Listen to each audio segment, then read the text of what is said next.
ठीक, चलिए भाई, पिछली क्लास में हमने इलेक्ट्रॉनिक कॉन्फ़िगरेशन की बात की थी और वो जो इलेक्ट्रॉनिक कॉन्फ़िगरेशन था वो था कॉपर का और क्रोमियम का।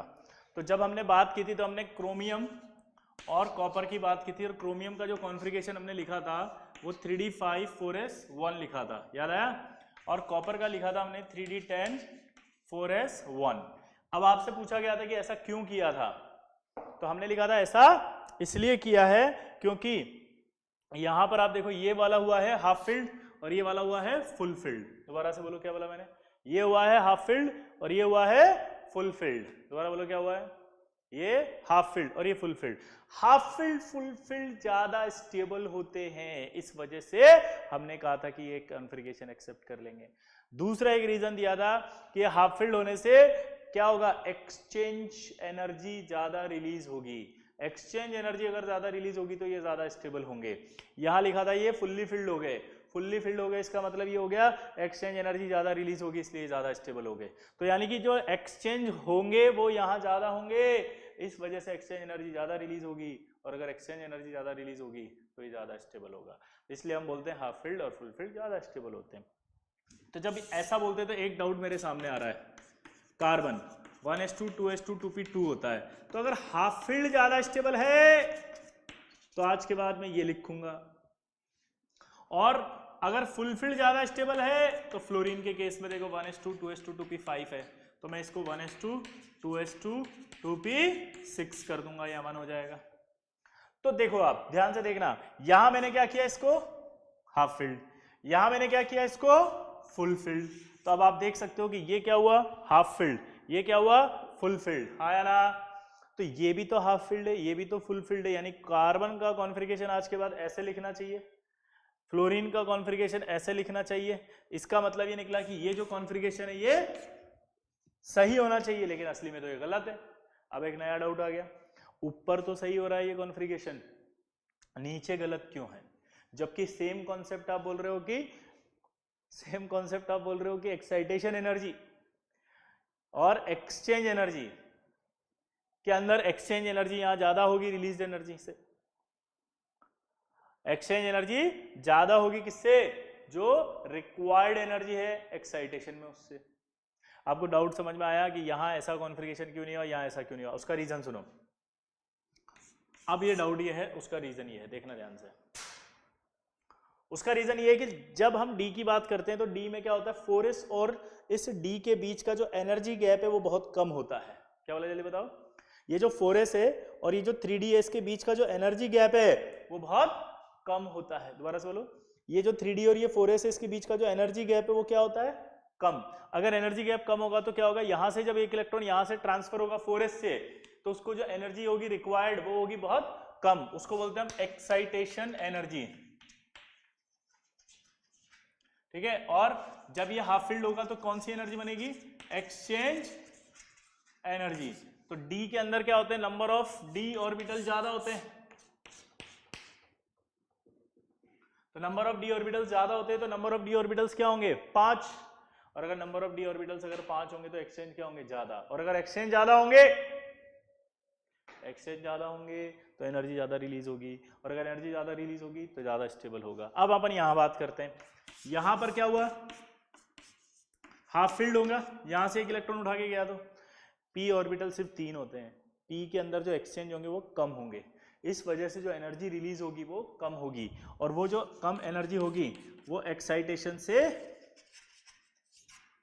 क्या होगी, बहुत कम, यानी एक्साइटेशन एनर्जी क्या होगी, ज्यादा। यानी पी के केस के अंदर हमेशा क्या होता है, एक्साइटेशन में लगने वाली जो एनर्जी वो ज्यादा होती है, किससे, एक्सचेंज जो होंगे उससे निकलने वाली एनर्जी से। तो एक्सचेंज एनर्जी, ये देखो एक्सचेंज, इसके एक्सचेंज से एक एनर्जी रिलीज होगी, यहाँ 3 डब्बे हैं तो एक्सचेंज कम होंगे, यहाँ 5 डब्बे हैं तो एक्सचेंज ज्यादा होंगे, तो वहां एक्सचेंज एनर्जी होगी वो ज्यादा होगी, यानी वो रिलीज एनर्जी, एक्सचेंज होती है, एक्सचेंज एनर्जी जब भी मैं वर्ड इस्तेमाल करूंगा इसका मतलब है रिलीज्ड एनर्जी। और हमेशा एक कॉन्सेप्ट होता है कि अगर कभी सिस्टम ज्यादा स्टेबल होता है तो इसका मतलब है वो एनर्जी रिलीज करता है। उल्टा बोले कि अगर सिस्टम एनर्जी रिलीज करता है, अगर सिस्टम एनर्जी रिलीज करता है तो वो ज्यादा स्टेबल होता है, ठीक है। और अगर वो एनर्जी एब्जॉर्ब करता है या सिस्टम को एनर्जी रिक्वायर्ड होती है, अगर सिस्टम को एनर्जी रिक्वायर्ड होती है तो फिर वो कम स्टेबल होता है। सिस्टम को एनर्जी अगर रिक्वायर्ड होती है तो वो कम स्टेबल होता है। तुम्हें समझ में आया जो मैंने बोला? आया ना? तो डी के केस में, दोबारा से बोलना, डी के केस में एनर्जी की जो रिक्वायरमेंट है वो कम होती है और रिलीज एनर्जी ज्यादा होती है, तो सिस्टम ज्यादा स्टेबल होगा। पी के केस में जो है नंबर ऑफ ऑर्बिटल ही कम है, तो एक्सचेंज जो एनर्जी रिलीज हुई वो कम हुई। एक्सचेंज एनर्जी अगर रिलीज कम हुई तो यानी सिस्टम क्या होगा? कम स्टेबल। इसलिए वो कभी ऐसा कॉन्फ़िगरेशन एक्सेप्ट नहीं करते। ठीक है, अब देखो अगला डाउट।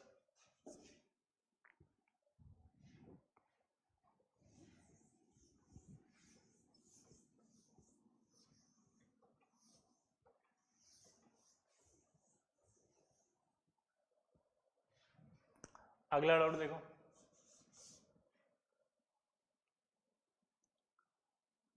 जिंक का कॉन्फ़िगरेशन अगर मुझे लिखने के लिए कहा जाए तो मैं लिखूंगा 1s2 2s2 2p6 3s2 3p6 4s2 3d10। ठीक है, तो अगर मेरे जिंक का कहा जाए तो 1s2 2s2 2p6 3s2 3p6 4s2 और 3d10।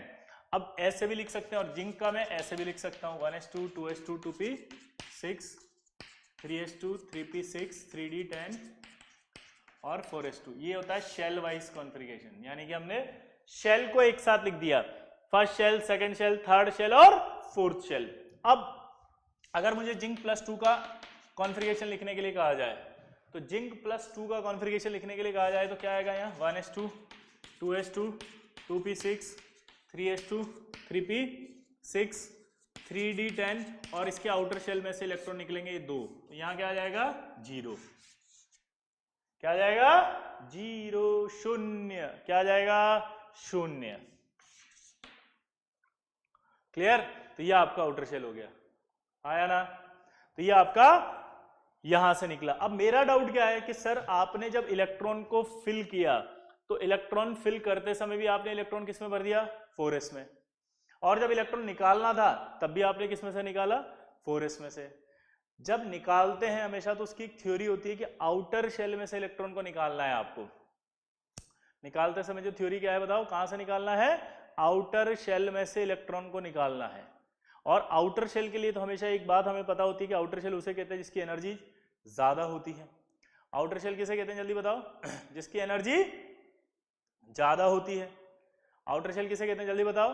जिसकी एनर्जी ज्यादा होती है। हाँ या ना? आउटर शेल किसे कहते हैं बताओ? जिसकी एनर्जी ज्यादा होती है। तो अब मेरा एक डाउट है कि अगर मैं इसको आउटर शेल मानूंगा तो इसकी एनर्जी क्या होगी? ज्यादा। और अगर इसकी एनर्जी ज्यादा है तो हमें तो ये पढ़ाया था कि 3D की एनर्जी ज्यादा होती है 4s से।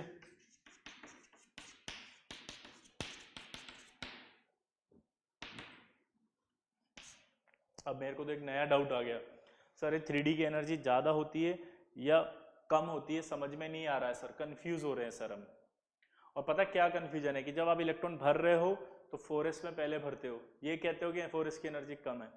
जब आप इलेक्ट्रॉन निकालते हो तो 4s में से निकालते हो, ये कहते हुए कि 4s की एनर्जी जो है वो ज्यादा होगी क्योंकि आउटर शेल है। इसका मतलब समझाओ, इसका मतलब समझो कि n+l रूल जो होता है, यानी कि n+l रूल से जो एनर्जी निकालते हैं, n+l रूल जो होता है और जो n+l से एनर्जी निकालते हैं हम, वो वैकेंट ऑर्बिटल्स की होती है। वैकेंट ऑर्बिटल मतलब होता है बिफोर फिलिंग ऑफ इलेक्ट्रॉन्स। क्या होता है बताओ? वो बिफोर फिलिंग ऑफ इलेक्ट्रॉन्स, यानी कि हम जब इलेक्ट्रॉन, बोलो, जब हम इलेक्ट्रॉन भर चुके हैं तब नहीं, जब इलेक्ट्रॉन नहीं भरे गए तब। तो जब हम सिर्फ खाली ऑर्बिटल लिख रहे होते हैं, जैसे हम लिखते हैं 1s 2s 2p6, तो ये वैकेंट ऑर्बिटल होते हैं। तो जब ऐसे अरेंज कर रहे होते हैं तो n+l रूल लगता है और 4s की एनर्जी क्या आती है? कम। लेकिन उसके बाद अगर हम बात करते हैं कब? जब इलेक्ट्रॉन फिल हो जाते हैं। क्या बोला? जब इलेक्ट्रॉन फिल हो जाते हैं। तो जब इलेक्ट्रॉन फिल हो जाते हैं,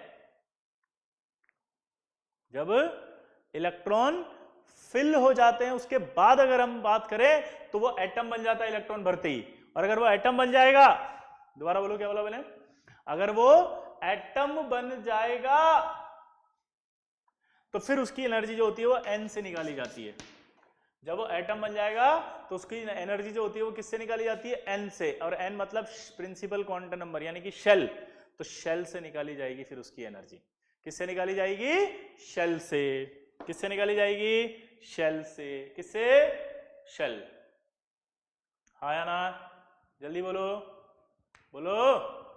चलो, तो यहां पर आपका एक चीज समझ में आ गई कि जब मैं इलेक्ट्रॉन भर रहा था तो n+l रूल से इसकी एनर्जी कम थी, लेकिन जब इलेक्ट्रॉन फिल हो गए तो उस कंडीशन में क्या हुआ, ये एटम बन गया, और एटम बन गया तो ये आउटर शेल बन गया, और ये आउटर शेल हो गया तो ये आउटर शेल की एनर्जी ज्यादा होगी, ये दूर होगा और इसमें से इलेक्ट्रॉन निकाला जाएगा। इसलिए जब जिंक+2 बना तो यहां से निकाला इलेक्ट्रॉन।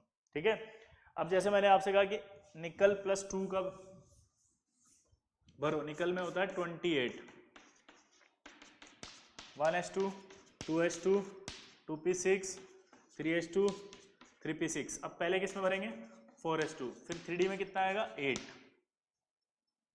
3d में कितना आएगा, 8, 3d में कितना आएगा, 8।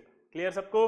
लेकिन अगर वहीं पर मेरे से निकल +2 बनाने के लिए क्या आएगा, तो मेरे को कहां से निकालना पड़ेगा, 1s2 2s2 2p6 3s2 3p6, और यहाँ आ जाएगा 3d 8, और ये 4s0। क्लियर। इस तरह से आपको डी के अंदर ध्यान रखना है। तो डी में, डी ब्लॉक एलिमेंट जब आ जाएं और आप डी में भर रहे हो तो पहले 4s में जाएगा, फिर डी में जाएगा, और इलेक्ट्रॉन जब निकालोगे तो पहले 4s से निकालना है, फिर डी से निकालना है, ये ध्यान रखना।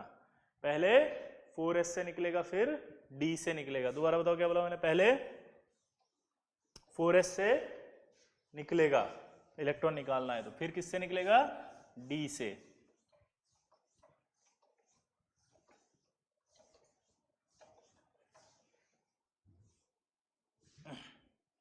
क्लियर सबको। अब जैसे आपसे क्वेश्चन पूछा, find the value of NLM for last electron of Fe। ठीक है, तो ये आपको दिया उसने पहला ऑप्शन, n = 4, l = 0,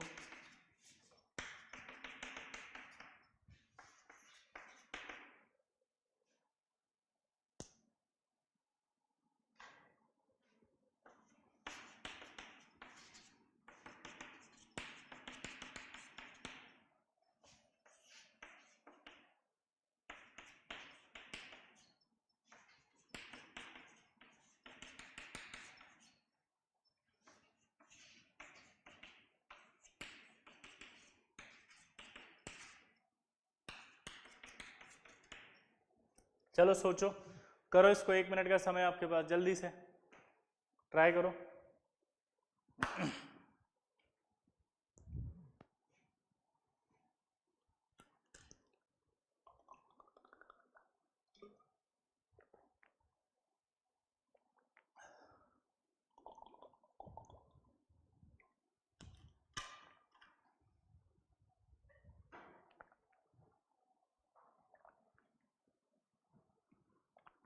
हाँ भाई, हो गया।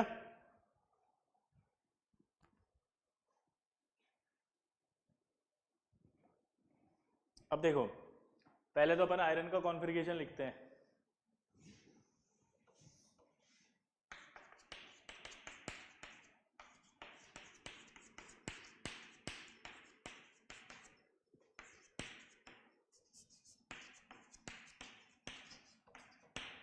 एक कॉन्फ़िगरेशन तो ये है, और अभी अभी आपको समझाया मैंने, एक और होता है, ऐसे भी लिख सकते हो आप,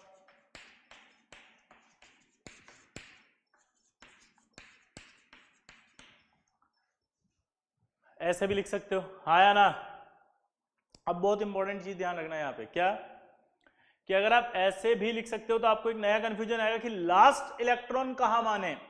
और आपने पीरियोडिक टेबल जब देखी होगी कभी बचपन में, उस पीरियोडिक टेबल के अंदर भी आपने, दोबारा बोलना, उस पीरियोडिक टेबल में भी आपने देखा होगा, कई जगह तो लिखा होता है ये 4s2 3d और कई जगह 3d 4s। तो अब ये लास्ट इलेक्ट्रॉन कहां माने, क्योंकि देखो दोनों सेट बने हुए हैं, अगर इसको लास्ट इलेक्ट्रॉन मानते हैं तो n इजिकल टू क्या दिख रहा है यहाँ 3, L की वैल्यू D के लिए कितनी होती है, D के लिए 2, M की वैल्यू कितनी होती है -2, S के लिए कितनी होती है +½ या -½ कुछ भी ले सकते हो। तो अगर लास्ट इलेक्ट्रॉन D से मानेंगे तब तो ये हो जाएगा, हाँ या ना बोलो। और अगर हम लास्ट इलेक्ट्रॉन क्या S से मानेंगे तो ये सेट बनेगा, क्योंकि N की वैल्यू कितनी आ रही है 4, L की वैल्यू कितनी आ रही है 0, M की वैल्यू S के लिए कितनी बताई थी 0, M की वैल्यू भूल गए -L 0 +L ऐसे निकालते थे। M की वैल्यू कैसे निकालते थे बताओ, -L 0 +L, ठीक है। तो अगर ये 0 है तो ये भी 0 होगा।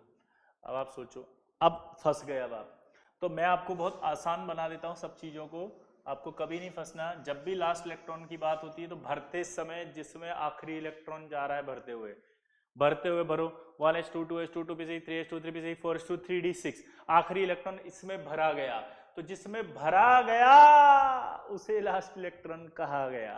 क्या बोला जल्दी बताओ, जिसमें भरा गया उसे लास्ट इलेक्ट्रॉन कहा गया। अच्छा दूसरी बात, आयरन डी ब्लॉक एलिमेंट है या नहीं है? अगर आयरन डी ब्लॉक एलिमेंट है, अगर आयरन डी ब्लॉक एलिमेंट है तो क्यों है? क्योंकि उसका लास्ट इलेक्ट्रॉन डी ऑर्बिटल में जा रहा है। जिसका लास्ट इलेक्ट्रॉन डी ऑर्बिटल में जा रहा है वही डी ब्लॉक कहला रहा है, समझिए। एस ऑर्बिटल में जा रहा है तो एस ब्लॉक एलिमेंट कहला रहा है, पी ब्लॉक में जा रहा है तो पी ब्लॉक एलिमेंट कहला रहा है। दोबारा बोलो, पी ब्लॉक में जा रहा है तो पी ब्लॉक एलिमेंट कहला रहा है। क्लियर सबको? तो यहां पर जो समझ में आया वो क्या हुआ कि आखिरी इलेक्ट्रॉन यहां जाएगा। अब आखिरी इलेक्ट्रॉन अगर यहां जाएगा तो सोचो क्या होगा, 3d6, तो n की वैल्यू कितनी हुई 3, L की वैल्यू क्या आई 2, M की वैल्यू क्या आई -2 और S की वैल्यू क्या आई +½ तो यानी कि ये 2 आएगा। आया ना? क्या आएगा 2। सिंपल है, बोलो। तो इस तरह से लास्ट इलेक्ट्रॉन वाला कोई लफड़ा अब नहीं पालेंगे आप।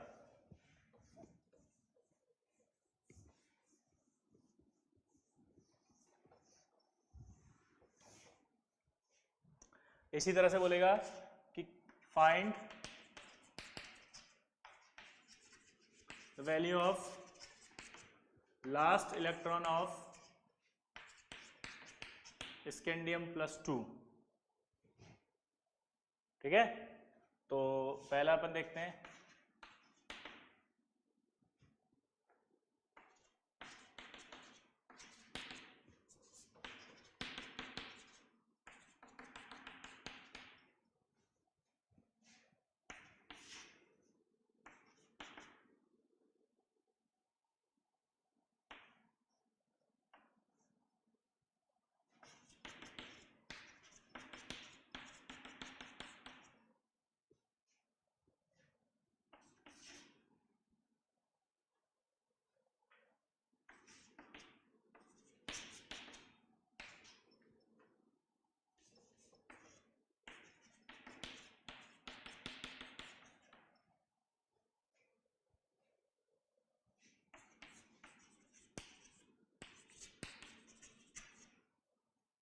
ठीक है। चलो, अब स्कैंडियम का एटॉमिक नंबर होता है 21।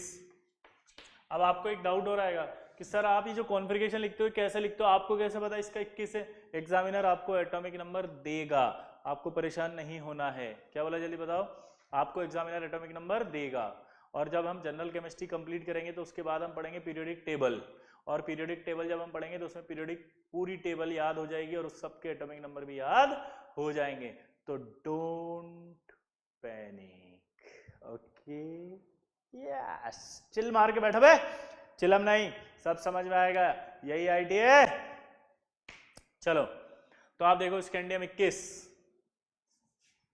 अब इसका इलेक्ट्रॉन भरो तो 1s 2s 2p 1s2 2s2 2p6 3s2 3p 6, और फिर क्या आएगा 4s 2 3d1, ये होता है। अब हमसे कहा गया है +2 बनाना है इसको, तो इलेक्ट्रॉन कहाँ से निकालते हैं अपन, s में से, तो ये s में से निकलेगा तो लास्ट इलेक्ट्रॉन यहाँ आएगा, n की वैल्यू कितनी आएगी 3, l की वैल्यू 2 है तो d है, ये 2 और ये, तो आंसर फर्स्ट हो गया। ऐसे आपको सॉल्व करने हैं लास्ट इलेक्ट्रॉन वाले क्वेश्चंस। तो मुझे लगता है आपको समझ में आ जाएगा शायद कि लास्ट इलेक्ट्रॉन वाले जो सवाल होंगे वो किस तरह से सॉल्व करोगे। हाँ या ना, बोलो बोलो बे, चलो।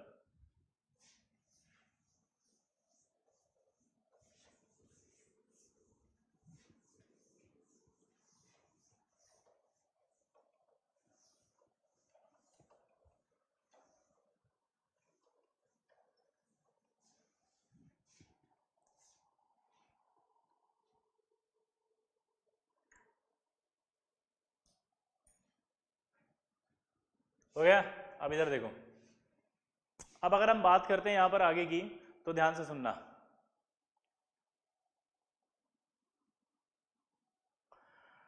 अब अगर आपसे क्वेश्चन पूछता है कि आप डी ब्लॉक एलिमेंट के अंदर 4s और 3d में कंफ्यूजन जो है उसको बताओ, तो आप सिंपल बोलेंगे देखो n+l रूल जो है बिफोर फिलिंग ऑफ इलेक्ट्रॉन्स लगता है, और बिफोर फिलिंग ऑफ इलेक्ट्रॉन्स लगता है इसलिए 3d की एनर्जी 4s से ज़्यादा होती है जब इलेक्ट्रॉन भर रहे होते हैं। आफ्टर फिलिंग ऑफ इलेक्ट्रॉन्स जो हमारा बैलेंस शेल होता है उसकी एनर्जी ज़्यादा होती है, और after filling of electron energy जो है वो n से निकाली जाती है, तो n से निकालेंगे इसलिए 4s की एनर्जी ज़्यादा होगी। ठीक है, तो इसमें कोई कन्फ्यूजन अब नहीं आएगा। लास्ट इलेक्ट्रॉन, सबसे पहले इलेक्ट्रॉन की बात करेंगे तो निकालना होगा तो 4s से निकालेंगे। ठीक है, समझ गए, यहाँ तक क्लियर सबको। अब आगे की बात करते हैं। अब आपका एक होमवर्क होगा, आप अब क्या करेंगे, घर जाएंगे और पूरी पीरियोडिक टेबल जो होगी आपकी उसको देखेंगे। 11th की एनसीईआरटी में पीरियोडिक टेबल आपको मिलेगी। अगर आपके पास एनसीईआरटी नहीं हो तो आप पीडीएफ डाउनलोड कर लेना एनसीईआरटी की साइट पे जाके, तो वहाँ मिल जाएगी। ठीक है, वहाँ से आप जब डाउनलोड करोगे तो आप निकालना उसमें 11th एनसीईआरटी और उसमें निकालना पीरियोडिक टेबल। पीरियोडिक टेबल पूरी खुल जाएगी।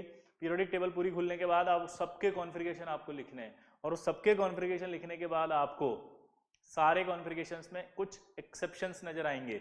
एक्सेप्शंस मतलब जो नॉर्मल ट्रेंड है वो उस नॉर्मल ट्रेंड को फॉलो नहीं कर रहे हैं, तो आप वो सारे जो एक्सेप्शनल ट्रेंड्स हैं उनको नोट करके कॉपी में लिखेंगे और लर्न करेंगे, क्योंकि वो सवाल हम हमेशा पूछते रहेंगे आपसे, और अगर आपने लर्न नहीं किया तो वो आपके गलत हो जाएंगे। तो नेक्स्ट क्लास का जो होमवर्क है वो समझ में आ गया। चलो, अब कैसे कैसे आएंगे वो देखना। जैसे lanthanum 57, S SP SP SDP SDP और एसएफडीपी।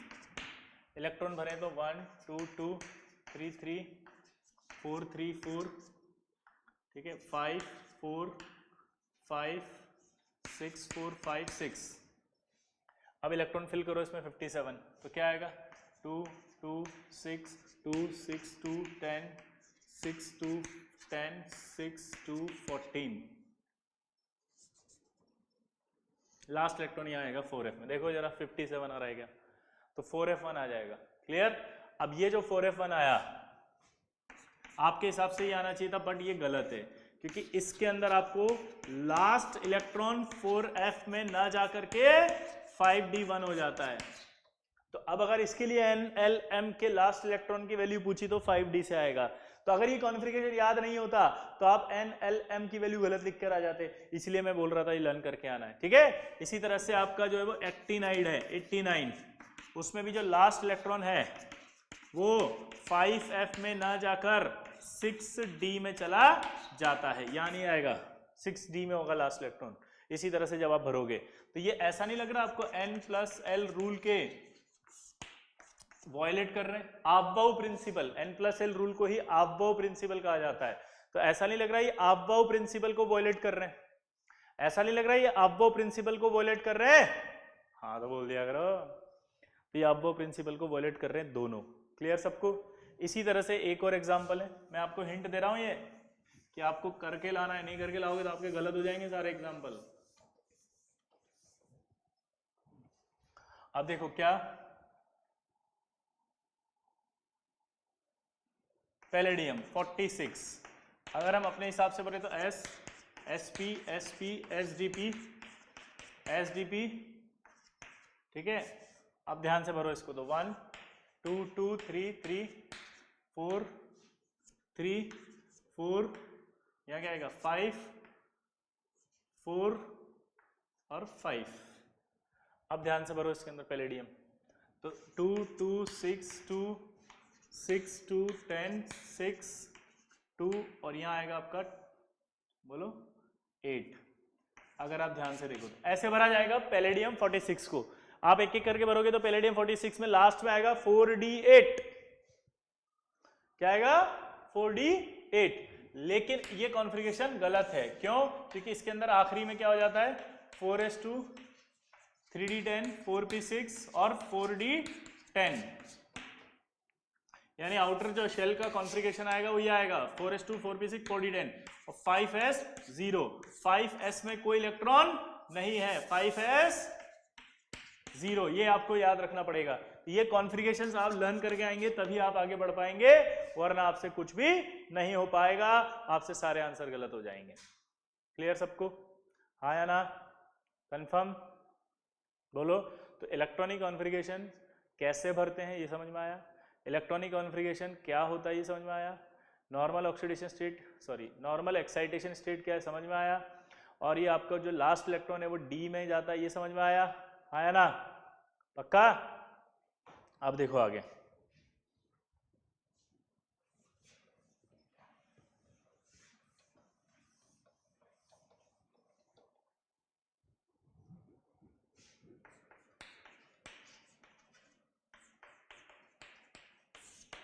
Nodal plane.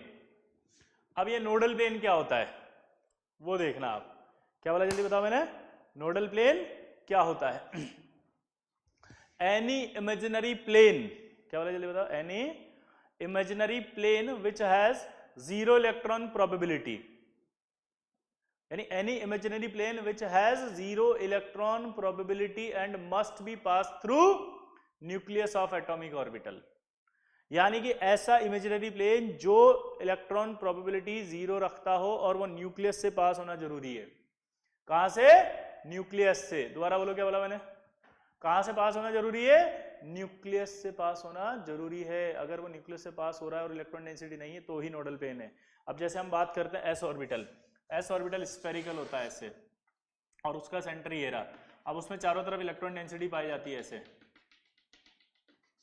अच्छा, एक बात याद रखने, स्फेरिकल और सर्कल में एक अंतर है। सर्कल तो क्या होता है? ऐसे होता है खाली, जिसके अंदर खाली होता है, खोखला होता है, और स्फेयर होता है ऐसे भरा हुआ। ये पूरा भरा हुआ है, देखो। ठीक है, जैसे टेनिस की बॉल लो आप, अगर आप टेनिस की एक बॉल लोगे तो उसमें चारों तरफ ग्रीन ग्रीन ग्रीन ग्रीन होता है, हाँ या ना? वो जो ग्रीन ग्रीन होता है, उस ग्रीन ग्रीन को इलेक्ट्रॉन डेंसिटी मान लो। वो जो ग्रीन ग्रीन होता है वो इलेक्ट्रॉन डेंसिटी है। और अगर आप वहां से आप कोई भी प्लेन लेके पास करोगे ऐसे, तो सोचो क्या होगा? ऐसे प्लेन पास करोगे आप, सोचो तो क्या होगा? वो इलेक्ट्रॉन यानी कि ग्रीन ग्रीन टच करेगा उस प्लेन को, यानी कि यहां पर कोई नोडल प्लेन नहीं हो सकता। Nodal plane zero. अब बात करते हैं P.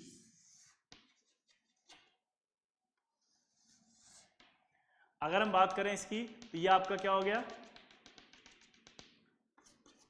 P x. P x कब कहेंगे? ये हम जब क्वांटम नंबर पढ़ रहे थे तो बहुत डाउट आता था, सर ये एक्स क्या है, सर ये वाई क्या है, सर ये जेड क्या है। तो अब समझो, अगर कोई p ऑर्बिटल x एक्सिस पर है तो उसे px कहते हैं। अगर कोई p ऑर्बिटल y एक्सिस पर है तो उसे py कहते हैं, और p ऑर्बिटल अगर z एक्सिस पर है तो pz कहते हैं। यानी कि इलेक्ट्रॉन डेंसिटी अगर px है तो x एक्सिस पर पाई जाएगी, और अगर हम कहते हैं py है तो वो y एक्सिस पर पाई जाएगी। अगर वो pz है तो z एक्सिस पर पाई जाएगी। समझ गए? तो अब देखो इधर फटाफट, ये क्या आ गया? px। इसको हम क्या कहेंगे? कोई भी एक्सिस मान लो। अगर ये मैं आपका y मान लेता हूं तो ये py हो गया, और अगर मैं इसको z मानता हूं तो ये pz हो गया। ये इलेक्ट्रॉन डेंसिटी सब जगह पाई जाएगी इसमें, ये इलेक्ट्रॉन डेंसिटी सब जगह पाई जाएगी इसमें। ठीक है? तो अगर हम बात करते हैं यहां पर, तो x पर पाई जा रही है, यानी कि y और z पर नहीं है, y और z पर नहीं है। y और z पर नहीं है, इसका मतलब क्या निकला, एक नोडल पेन हो गया ये, 1 एक नोडल पेन है, आया ना। उस तरफ आओ, यहां क्या आएगा, ये आपका y है,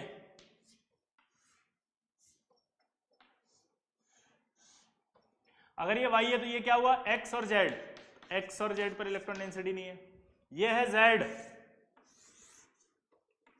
अगर ये z है तो इसका मतलब क्या निकला, x और y पर नहीं है।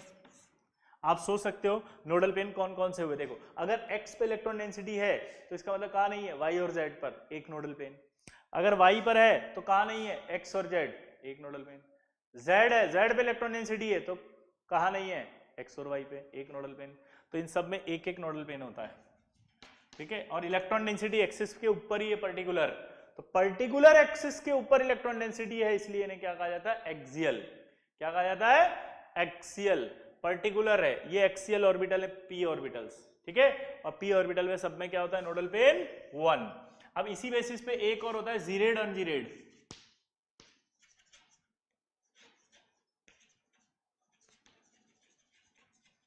अगर नोडल पेन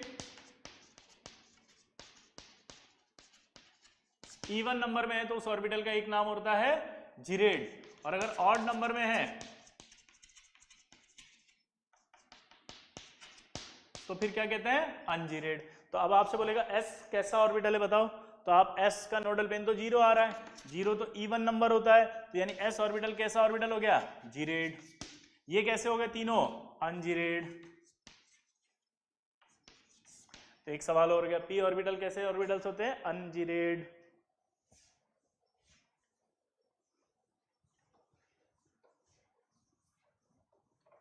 ये जीरेड अनजीरेड मैंने एक दूसरा नाम बताया है, आप टेंशन मत लेना, ये सब हम आगे की क्लासेस में पढ़ेंगे अभी, है ना। आप बिल्कुल परेशान मत हो कि क्या होता है, कैसे होता है, क्या कुछ नहीं, बस एक नाम बता दिया और छोड़ दिया है ताकि आपको पता रहे। बाहुबली 1 देखी थी ना, कट्टप्पा ने बाहुबली को क्यों मारा था, तो वो तो 2 में ही पता चला था ना, बस बता दिया उन्होंने कि मारा। अब आप डाउट लेके बैठ जाते तो बाहुबली 2 ही नहीं बनती, यहां भी बनेगी ना, ठीक है। चलो अब आई जेड की बारी,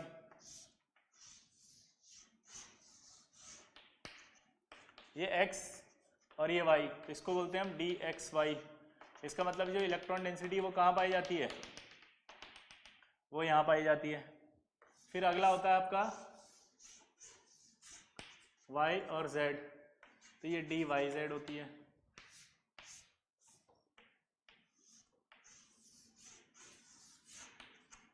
और ये होता है आपका x और z, तो ये dxz होती है। यहां पर इलेक्ट्रॉन डेंसिटी यहां पाई जाएगी।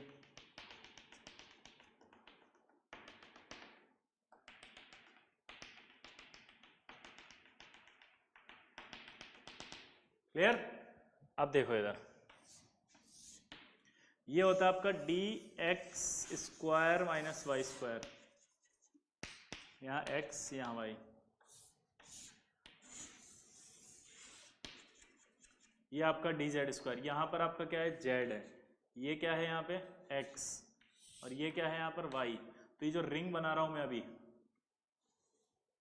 ये रिंग ऐसे है, यानी x और y दोनों पर आएगी। तो पीछे से तो दिख नहीं रही है, यहाँ से तो मैं दिखा देता हूँ ऐसे, समझ गए, ये रिंग। तो ये रिंग कहाँ कहाँ पर है, x और ये z है और ये y है। क्लियर सबको। अब ध्यान से देखना इधर, ये आपके d ऑर्बिटल हो गए, इनका नाम जो होता है वो dx square minus Y square होता है, और इसका नाम होता है वो होता है dz स्क्वायर। क्या होता है, dz स्क्वायर। क्लियर है ना। अब यहां पर नोडल पेन की बात करते हैं तो देखो, हमें सबसे पहले पता होना चाहिए कि 3 एक्सिस होती हैं, x, y और z। ये रही x, y और z, तीनों एक दूसरे के परपेंडिकुलर होती है। अगर मैं इसको z मानता हूं, देखो ये अगर x और y है तो ये x और y होगी, तो ये z हो गई। इधर देखो, अब ये x है, ये y है, तो ये z हो गई। तो यहां देखो ये x है, ये y, और यहां पर आपके बाहर आएगा ये वाला क्या होगा, z, ये क्या होगा, z। क्लियर। अब अगर ये z है इसको मैं इस डस्टर से मान लेता है। ये अगर z है तो यहाँ y और ये z के बीच में कहीं पर भी कोई भी नोडल इलेक्ट्रॉन डेंसिटी नहीं है, तो एक नोडल पेन ये हो गया y और z। x और y के बीच में यहाँ पे भी कोई इलेक्ट्रॉन डेंसिटी नहीं है, देखो आप कुछ भी नहीं है, तो ये भी क्या हो गया x और बोलो z, दो नोडल पेन आ गए इसमें। तो यहाँ नोडल पेन कितने आएंगे? दो। कैसे कैसे आएंगे बताओ? यहाँ पर आएगा y और z और यहाँ क्या आएगा? x और z, नोडल पेन दो। इसी तरह से यहाँ देखो, अगर ये z और ये y है तो यहाँ कौन सी एक्सिस होगी? x, तो xz और ये क्या होगा? xy। तो यहाँ पर भी दो नोडल पेन होंगे, xz और xy। यहाँ देख के बताओ ये कौन सी है? x और z, तो ये कौन सी होगी? y, तो ये yz और ये yx। तो यहाँ पर अब क्या क्या आ जाएगा? yz और xy, दो नोडल पेन। इसका की पॉइंट बताता हूं मैं आपको, अब देखो